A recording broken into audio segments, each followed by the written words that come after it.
Hi friends, welcome to my channel. അപ്പോൾ നമ്മുടെ channel subscribe ചെയ്യാത്തവരൊക്കെ subscribe ചെയ്യാം കേട്ടോ. അപ്പോൾ എല്ലാവർക്കും എൻ്റെ വക ഹാപ്പി ഓണം. അപ്പോൾ ഇന്ന് ഞാൻ വന്നിട്ടുള്ളത് Malayalam Bigg Boss season 7 day 23 review ആയിട്ടാണ്. അപ്പോൾ ഇന്നലെ നമ്മൾ മെയിനായിട്ട് കണ്ടത് ഓണം സെലിബ്രേഷൻ ആയിരുന്നു വീട്ടിനകത്ത്. അപ്പോൾ എന്താ പറയുക, സാധാരണ സമയത്ത് ഓണം ഇങ്ങനെ സെലിബ്രേഷൻ സമയത്തൊക്കെ ആർക്കും അത്ര വലിയ ഒരു ഇഷ്യൂസോ കാര്യങ്ങളും ഒന്നും ഉണ്ടാവാറില്ല. ഇന്നലെ വീട്ടിനകത്ത് അത്ര വലിയ പൊട്ടിത്തെറികളും കാര്യങ്ങളൊന്നും ഉണ്ടായിരുന്നില്ല. ചെറുതായിട്ടൊരു ജഡ്ജ്മെൻറ്റിൻ്റെ ഒരു ഇഷ്യൂ മാത്രം ആണ് നമ്മൾ കണ്ടത്. ആ പൂക്കളത്തിൻ്റെ മാർക്ക് ഇടുന്ന സമയത്ത് ബാക്കിയെല്ലാം നന്നായിട്ട് തന്നെ ചെയ്തു. എല്ലാവരും കാണാൻ നല്ല ഭംഗിയുണ്ടായിരുന്നു. എന്താ പറയുക, രാവിലെ എണീറ്റ് തന്നെ എല്ലാവരും തലേന്ന് തന്നെ ഒരു ചെറിയൊരു ഇഷ്യൂ ഉണ്ടായിരുന്നു, നമ്മൾ കണ്ടിരുന്നു. വെസൽ ടീം ഫുൾ പാത്രങ്ങളൊന്നും കഴുകിയില്ല എന്ന് പറഞ്ഞിട്ട് അക്ബറും അപ്പാനെല്ലാം വന്ന് ഒരു കംപ്ലൈൻറ്റ് പോലെ പറയുന്നുണ്ടായിരുന്നു മസ്താനിയോടൊക്കെ.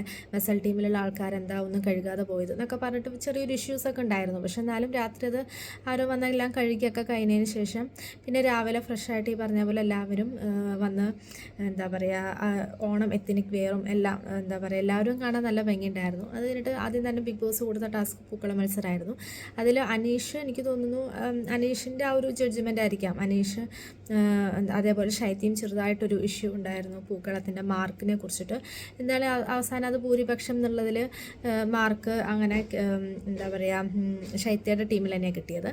അതുപോലെ നമ്മൾ പിന്നെ കണ്ടത് ഇങ്ങനെ മഹാബലി അതേപോലെ പുലിക്കളി അങ്ങനെ ഒന്ന് രണ്ട് പേര് ഇങ്ങനെ അതായിട്ടും എന്താ പറയുക അവർക്കുള്ള കോസ്റ്റ്യൂം കൊടുക്കുന്നത് പോലെ ആയിട്ടാണ് അവരെ ഒരുക്കുക എന്നുള്ളത്. അപ്പോൾ അതും ഈ പറഞ്ഞ പോലെ തന്നെ എല്ലാവരും നന്നായിട്ട് തന്നെ ചെയ്തു. അത് സ്പീഡിലാണല്ലോ കാര്യം, പണിപ്പൂരയിൽ നിന്ന് സാധനം എടുക്കുന്ന ആ ഒരു സ്പീഡിലാണ് കാര്യം. അതെനിക്ക് തോന്നുന്നു ആര്യൻ കുറച്ചും കൂടെ സ്പീഡിൽ കളിച്ചത് കാരണം, നവീനും കളിച്ചിട്ടുണ്ട് പക്ഷെ എന്നാലും എന്തായാലും ഇവർക്ക് ബസറാകുമ്പോഴേക്കും എല്ലാം ശരിയായി. അങ്ങനെ അവർക്കും അത് ഫസ്റ്റ് കിട്ടി. വീണ്ടും ജിസൈൽ ഇവരുടെ ടീമിൽ കിട്ടി. പിന്നെ പായസത്തിൻ്റെ ഒരു കോമ്പറ്റീഷനായിരുന്നു.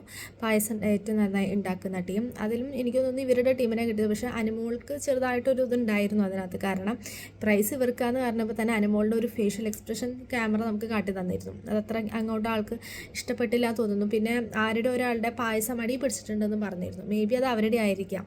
കാരണം അനുമോൾ എന്നിട്ട് പറയുന്നുണ്ട് ജിഷനോടോ ആരോടോ, കാരണം നമുക്ക് നെയ്യ് കിട്ടിയിട്ടില്ല, അത് കിട്ടിയിട്ടില്ല. അപ്പോൾ അതിൻ്റേതായിട്ടുള്ള പോരായ്മകൾ ആ പായസത്തിലുണ്ടാവാം. എന്താണെങ്കിലും 3 മത്സരത്തിലും ജയിച്ചത് ജിസൈൽ, ആര്യൻ ഇവരുടെ ടീമായിരുന്നു.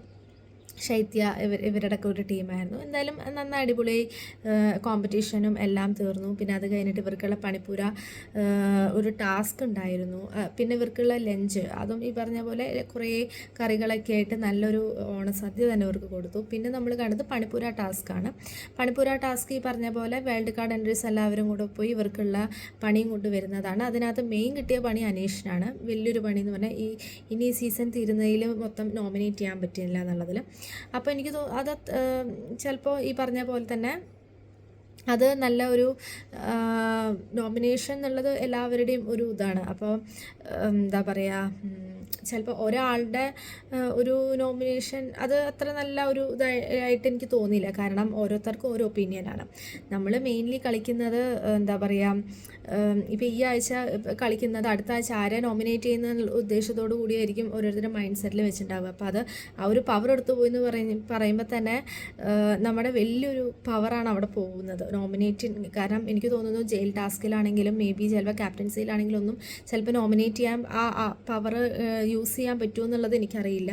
അതിനിപ്പോൾ നമുക്ക് എല്ലാ എപ്പിസോഡ്സിൽ കാണാൻ പറ്റും ബിഗ് ബോസ് എങ്ങനെയാണ് പറയുന്നത്. അതോ ഇനിയിപ്പം നോമിനേഷൻ ടൈം മാത്രമാണോ എന്നറിയില്ല.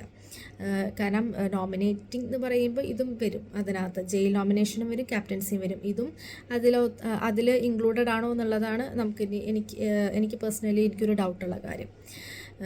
ഇതിലെങ്കിലും അറ്റ്ലീസ്റ്റ് കൊടുക്കണം എന്നാണ് എൻ്റെ പേഴ്സണലി എൻ്റെ ഒപ്പീനിയൻ. കാരണം എന്താ ഒന്നിലും ഇല്ലെങ്കിൽ പിന്നെ ആ കളിക്കുന്നതിൽ ഒരു അർത്ഥമില്ലാത്ത പോലെയാവുമെന്ന് എനിക്ക് തോന്നുന്നു. പിന്നെ വേറെ നമ്മൾ കണ്ടത് കിരീടം ടാസ്കിൻ്റെ മെയിൻ ആയിരുന്നു. എന്താണെങ്കിലും 100 ഭയങ്കര സൈലൻ്റ് ആയിട്ട് വന്ന ഒരാളിപ്പോൾ കളിച്ച് വേറൊരു ലെവലിലേക്ക് എത്തിയിട്ടുണ്ട്. എന്താ നമ്മൾ പറയില്ലേ, പൂച്ച പതുക്കെ പാല് കുടിക്കുള്ളൂ, അങ്ങനെ ഒരു ഇത് പറയില്ല. അതുപോലെ തന്നെ നല്ല സൈലൻ്റ് ആയിട്ട് ഇരുന്നിരുന്ന ആൾ ഇപ്പോൾ വേറൊരു ലെവൽ എത്തിയിട്ടുണ്ട്. എന്തായാലും 100 എനിക്ക് തോന്നുന്നു ഉനിയിൽ നന്നായി കളിക്കുന്ന ആളാണ്. പക്ഷേ മേ ബി ആ ഒരു സ്പീഡിലും ആ ഒരു മൈൻഡ് ഗെയിമിലാണ് കാര്യം. ആൾക്ക് കുറച്ച് സ്പീഡ് കുറഞ്ഞു പോയി. അതുകൊണ്ടാണ് ആ ഹാറ്റ് പെട്ടെന്ന് അത് എടുത്തു ആൾ 100യുടെ തലേന്ന്. പക്ഷേ അത് ഹാങ് ചെയ്യാൻ പറ്റിയില്ല. ആ ഒരു സ്പീഡും ആ ഒരു ഇതും അവിടെ യൂസ് ചെയ്യാൻ പറ്റിയില്ല. മേ ബി അത് ആ സമയത്തുള്ള ബാറ്റിലൊക്കെ എന്തോ 100 എന്താണെങ്കിലും ജയിച്ചു. 100 ബുദ്ധിപൂർവ്വം അത് കളിക്കുകയും ചെയ്തു. ചെയ്തു. 3 പവർ കിട്ടിയതിൽ ആൾ നോമിനേഷൻ ചെയ്യുന്ന പവറും ഇമ്മ്യൂണിറ്റി പവറും രണ്ടും ആളുടെ കയ്യിൽ തന്നെ വെച്ചിട്ട് ഫാമിലി പവർ മാത്രമാണ് ബിന്നിക്ക് കൊടുത്തത്. പക്ഷെ എനിക്കത് അത്ര ഇത് തോന്നിയില്ല. കാരണം 3 പേരുള്ള ടീമാണ്, 3 പേര് ഈക്വലി എഫേർട്ട് ഇട്ടിട്ടുണ്ട്. അഭിലാഷാണെങ്കിലും ബിന്നിയാണെങ്കിലും നൂറയാണെങ്കിലും.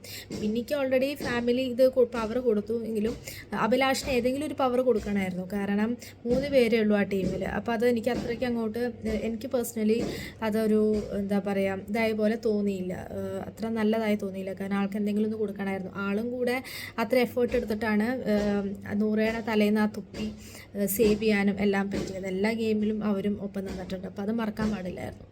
പിന്നെ വേറെ നമ്മൾ കണ്ടത് ഈ പറഞ്ഞ പോലെ ക്യാപ്റ്റൻസി ടാസ്കിലോട്ടുള്ള നോമിനേഷനാണ്. അതിനകത്ത് എനിക്ക് തോന്നുന്നു കുറേ വോട്ട് ഒനീലിന് കിട്ടിയിട്ടുണ്ട്, പിന്നെ അഭിലാഷിന് കിട്ടിയിട്ടുണ്ട്, അതേപോലെ തന്നെ ജിസൈലിനും കിട്ടിയിട്ടുണ്ട്. അപ്പോൾ എനിക്ക് തോന്നുന്നു അഭിലാഷും ജിസൈലും കുറേ തവണ വന്നിട്ടുണ്ട് ക്യാപ്റ്റൻസി ടാസ്കിൽ നിന്നാണ് എനിക്ക് പേഴ്സണലി എനിക്ക് ഫീൽ ചെയ്യുന്നത്. അഭിലാഷ് മിക്കപ്പോഴും വന്നിട്ടുണ്ട്, ജിസൈലും വന്നിട്ടുണ്ട്. ഒനീൽ ആദ്യമായിട്ടാണോ എന്നുള്ളത് എനിക്കൊരു ഡൗട്ടുണ്ട്. എന്താണെങ്കിലും 3 പേരും നല്ലൊരു ക്യാപ്റ്റൻ ആവുമെന്ന് എനിക്ക് പേഴ്സണലി ഫീൽ ചെയ്യുന്നു. അതേപോലെ കഴിഞ്ഞ ആഴ്ചത്തെ ക്യാപ്റ്റൻസി നവീൻ നല്ല അടിപൊളിയായിട്ട് ചെയ്തു. എനിക്ക് തോന്നുന്നു നവീൻ അങ്ങനെ ആരുടെയും ഭാഗത്ത് പാർഷ്യാലിറ്റി ഒന്നും കാണിക്കാണ്ട് തന്നെ എല്ലാവരും ഈക്വലി ആയിട്ട് ട്രീറ്റ് ചെയ്തു. ചില 1-2 സ്ഥലത്ത് ചെറിയൊരു ഇഷ്യൂ ഉണ്ടായി എന്നല്ലാണ്ട് ബാക്കി ഒരു കുഴപ്പവും നവീൻ ചെയ്തിട്ടില്ല എന്ന് എനിക്ക് പേഴ്സണലി ഫീൽ ചെയ്തു. അപ്പോൾ ഇതൊക്കെയാണ് ഇന്നത്തെ എൻ്റെ റിവ്യൂ ബിഗ് ബോസിൻ്റെ 32nd ഡേയുടെ. അപ്പോൾ ഇന്നത്തെ എപ്പിസോഡായിട്ട് ഇന്നെന്താണെങ്കിലും മോസ്റ്റ്ലി ലാലേട്ടൻ്റെ എപ്പിസോഡായിരിക്കാം, വീക്കെൻഡ് എപ്പിസോഡ്. അപ്പോൾ അതായിട്ട് ഞാൻ നാളെ വരാം. അപ്പോൾ നമ്മുടെ ചാനൽ സബ്സ്ക്രൈബ് ചെയ്യാത്തവരൊക്കെ സബ്സ്ക്രൈബ് ചെയ്യാം കേട്ടോ. അപ്പോൾ ഇത്രയേ ഉള്ളൂ. ബൈ.